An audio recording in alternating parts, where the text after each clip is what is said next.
Boxing update: undefeated super middleweight WBO number 5 contender na si Hamzah Sheeraz, may kartadang 21 wins, no losses, 1 draw with 17 knockouts, ay nagbigay po ng prediksyon patungkol sa paparating na laban ni Canelo Alvarez kontra kay Terence Crawford. Sinabi po ni Hamzah Sheeraz na mananalo si Canelo sa pamamagitan ng stoppage dahil sa 2 weight class disadvantage ni Crawford. Aminado naman daw si Sheeraz na magaling na boksingero si Crawford, subalit ibang usapan na daw po kung si Canelo ang makakalaban. Alam naman ng karamihan na isang kalibreng boksingero si Canelo, isang undisputed champion, skilled fighter at matagal nang kumakampanya sa super middleweight.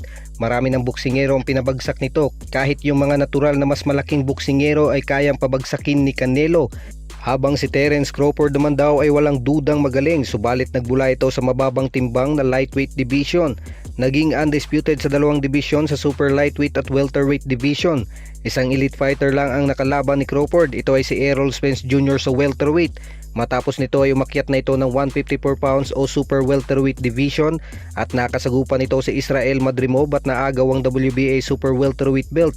Matatandang nahirapan si Crawford kay Madrimov at na-expose ang kainaan nito na di niya kayang idumina ang 154 pound division. Ano pa kaya kung umakyat ng 168 pounds na mas mataas na timbang at isang Canelo pa ang makakasagupa? Gayunpaman, tuloy na ang kanilang bakbakan sa paparating na September 13 sa Las Vegas.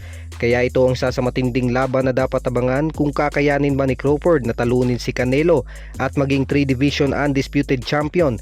Isang history ito pag nagawa ni Crawford, mayaman sa ligasiya at higit sa lahat limpak-limpak na salapi ang maiuuwi ni Crawford. Samantala sa iba pang balita, abangan natin ang paparating na laban ni Shakur Stevenson kontra kay William Cepeda ngayong paparating na July 12. Idedepensa ni Stevenson ang kanyang WBC lightweight belt.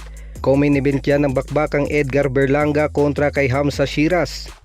At sa paparating na July 19, laban naman ng ating pambato, pambansang kamao Manny Pacquiao kontra kay Mario Barrios. Idedepensa ni Barrios ang kanyang WBC welterweight belt. Ito ang muling pagbabalik ni Manny Pacquiao. Yan lang po muna ang mabilisang update. Maraming salamat po.